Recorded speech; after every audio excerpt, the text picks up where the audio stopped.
Good afternoon. I'm very glad to be back in Washington this afternoon and among so many friends here at the Center for American Progress. As you know, my topic today is Syria, which presents one of the most critical foreign policy challenges we face. Syria is important because it lies at the heart of a region critical to U.S. security, a region that is home to friends and partners and one of our closest allies. It is important because the Syrian regime possesses stores of chemical weapons that they have recently used on a large scale and that we cannot allow to fall into terrorist hands. It is important because the Syrian regime is collaborating with Iran and works in lockstep with thousands of extremist fighters from Hezbollah. And Syria is important because its people, in seeking freedom and dignity, have suffered unimaginable horror these last 2.5 years. But I also recognize how ambivalent Americans are about the situation there. On the one hand, we Americans share a desire, after 2 wars, which have taken 6,700 American lives and cost over $1 trillion, to invest taxpayer dollars in American schools and infrastructure. Yet on the other hand, Americans have heard the President's commitment that this will not be Iraq, this will not be Afghanistan, this will not be Libya. Any use of force will be limited and tailored narrowly to the chemical weapons threat. On the one hand, we share an abhorrence for the brutal, murderous tactics of Bashar al-Assad. Yet on the other hand, we are worried about the violent extremists who, while opposed to Assad, have themselves carried out atrocities. On the one hand, we share the deep conviction that chemical weapons are barbaric, that we should never again see children killed in their beds, lost to a world that they never had the chance to try to change. Yet on the other hand, some are wondering why, given the flagrant violation of an international norm, it is incumbent on the United States to lead, since we cannot and should not be the world's policeman. Notwithstanding these complexities, notwithstanding the various concerns that we all share, I'm here today to explain why the costs of not taking targeted, limited military action are far greater than the risks of going forward in the manner that President Obama has outlined. Every decision to use military force is an excruciatingly difficult one. It is especially difficult when one filters the Syria crisis through the prism of the past decade. But let me take a minute to discuss the uniquely monstrous crime that has brought us to this crossroads. What comes to mind for me is one father in Al-Ghouta saying goodbye to his 2 young daughters. His girls had not yet been shrouded. They were still dressed in the pink shorts and leggings of little girls. The father lifted their lifeless bodies, cradled them, and cried out, "Wake up! What would I do without you? How do I stand this pain?"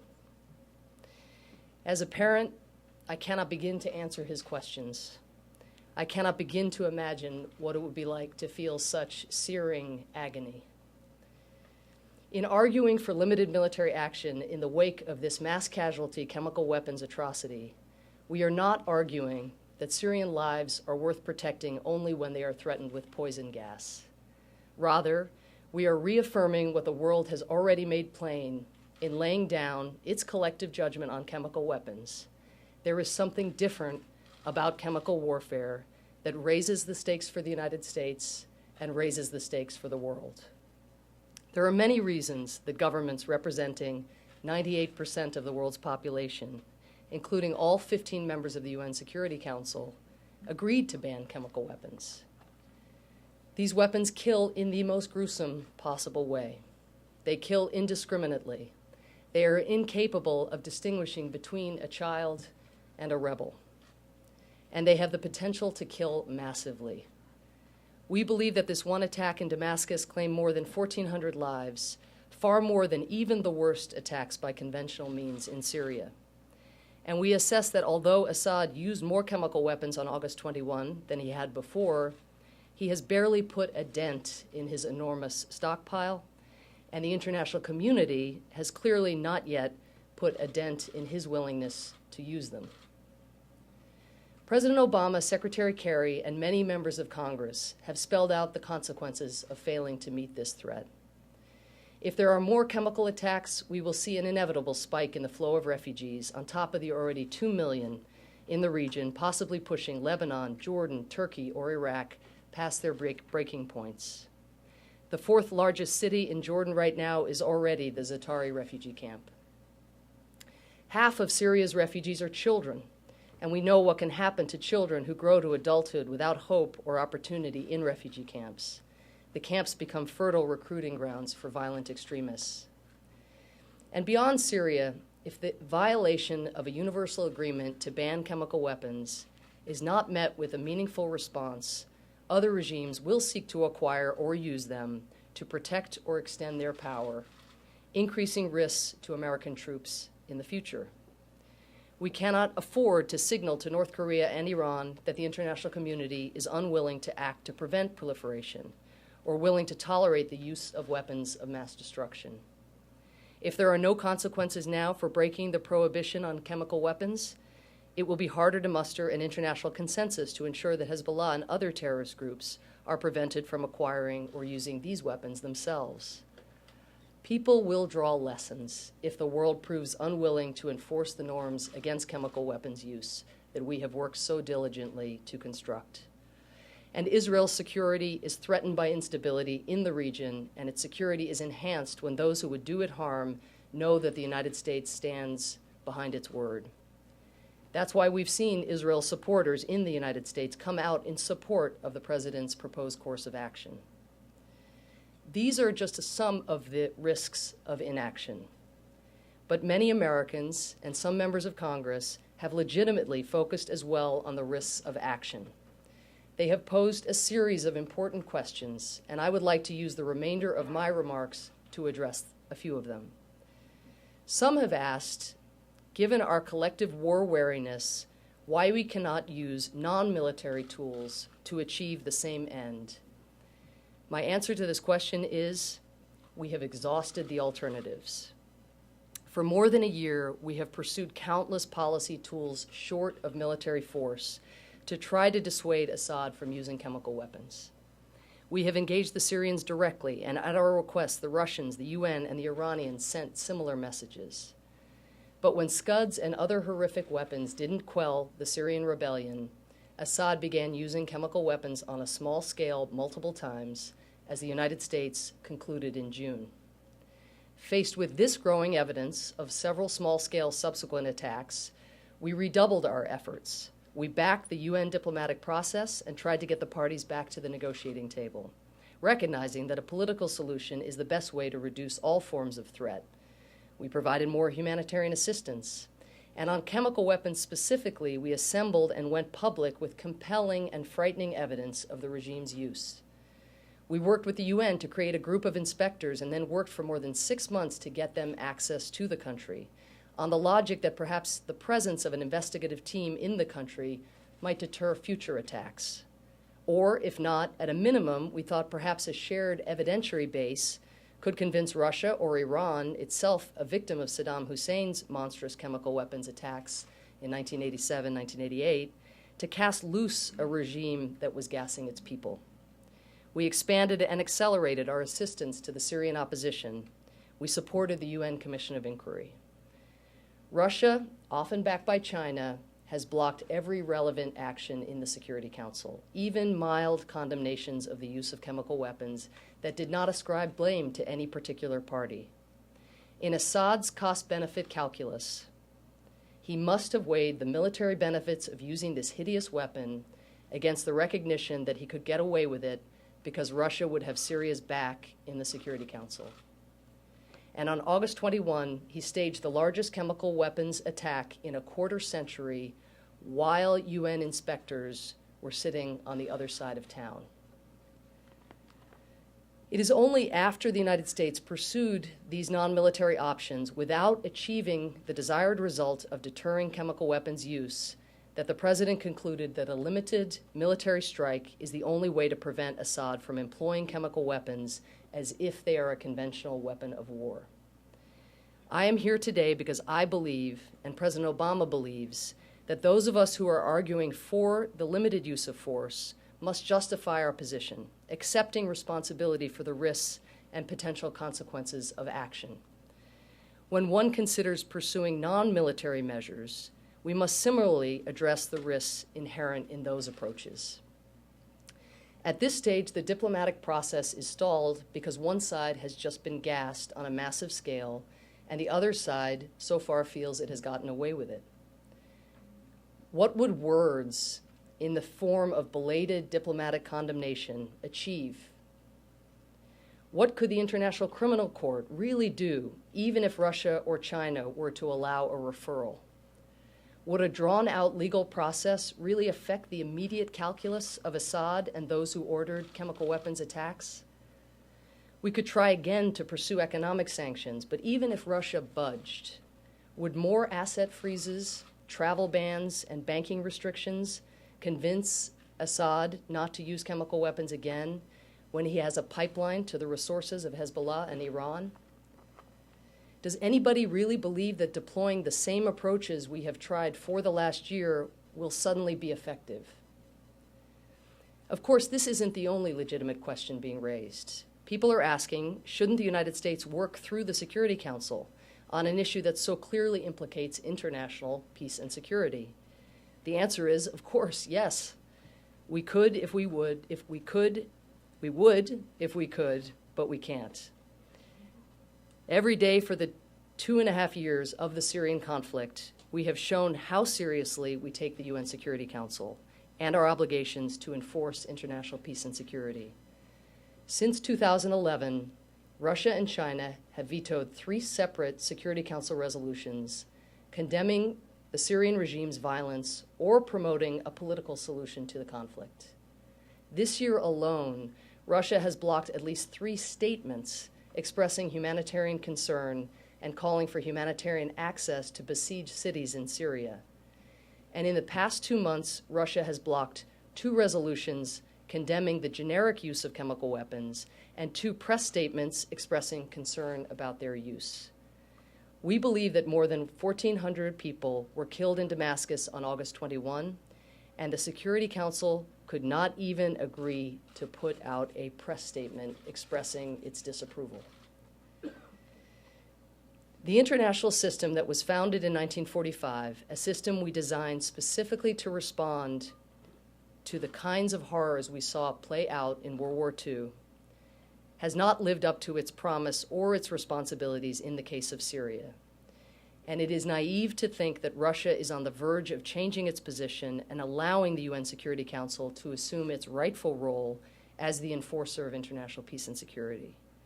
In short, the Security Council the world needs to deal with this urgent crisis is not the Security Council we have. Many Americans recognize that while we were right to seek to work through the Security Council, it is clear that Syria is one of those occasions, like Kosovo, when the Council is so paralyzed that countries have to act outside it if they are to prevent the flouting of international laws and norms. But these same people still reasonably ask, beyond the Security Council, what support does the United States have in holding Assad accountable?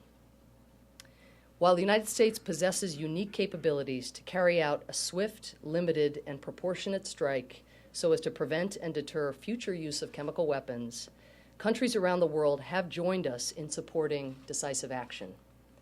The Arab League has urged international action against Syria in response to what it called the ugly crime of using chemical weapons. The NATO Secretary General has said that the Syrian regime is responsible and that we, quote, need a firm international response to avoid that chemical weapons attacks take place in the future, end quote. The Organization of Islamic Cooperation blamed the Syrian government for the chemical attacks and called for decisive action. And 11 countries at the G20 summit today called for a strong international response and noted their, quote, support for efforts undertaken by the United States and other countries to reinforce the prohibition on the use of chemical weapons, end quote. As I have found over the last week at the UN, the more that countries around the world are confronted with the hard facts of what occurred on August 21, the more they recognize that the steep price of impunity for Assad could extend well beyond Syria. The President's decision to seek congressional support has also given the United States time to mobilize additional international support, and there is no question that authorization by our Congress will help strengthen our case. One of the most common concerns we have heard centers less on the how or when of intervention, but on the what.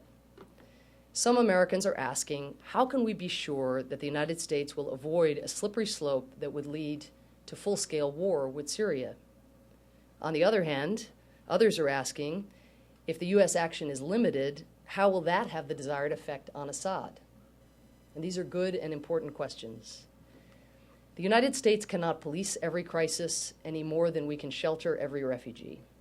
The President has made it clear he is responding militarily to a mass casualty chemical weapons incident. Any military action will be a meaningful, time-limited response to deter the regime from using chemical weapons again and to degrade its ability to do so. From the start of the Syrian conflict, the President has consistently demonstrated that he will not put American boots on the ground to fight another war in the Middle East. The draft resolution before Congress makes this clear. President Obama is seeking your support to employ limited military means to achieve very specific ends, to degrade Assad's capacity to use these weapons again and deter others in the world who might follow suit. And the United States has the discipline as a country to maintain these limits. Limited military action will not be designed to solve the entire Syria problem. Not even the most ardent proponents of military intervention in Syria believe that peace can be achieved through military means. But this action should have the effect of reinforcing our larger strategy for addressing the crisis in Syria. By degrading Assad's capacity to deliver chemical weapons, we will also degrade his ability to strike at civilian populations by conventional means. In addition, this operation, combined with ongoing efforts to upgrade the military capabilities of the moderate opposition, should reduce the regime's faith that they can kill their way to victory. In this instance, the use of limited military force can strengthen our diplomacy and energize the efforts by the UN and others to achieve a negotiated settlement to the underlying conflict. Let me add a few thoughts in closing. I know I have not addressed every doubt that exists in this room, in this town, in this country, or in the broader international community. This is the right debate for us to have. We should be asking the hard questions and making deliberate choices before embarking upon action. There is no risk-free door number 2 that we can choose in this case. Public skepticism of foreign interventions is an extremely healthy phenomenon in our democracy, a check against the excessive use of military power. The American people elect leaders to exercise judgment, and there have been times in our history when presidents have taken hard decisions to use force that were not initially popular because they believed our interests demanded it. From 1992, when the Bosnian genocide started, till 1995, when President Clinton launched the airstrikes that stopped the war, public opinion consistently opposed military action there. Even after we succeeded in ending the war and negotiating a peace settlement, the House of Representatives, reflecting public opinion, voted against deploying American troops to a NATO peacekeeping mission. There is no question that this deployment of American power saved lives and returned stability to a critical region of the world and a critical region for the United States. We all have a choice to make, whether we are Republicans or Democrats, whether we have supported past military interventions or opposed them, whether we have argued for or against such action in Syria prior to this point.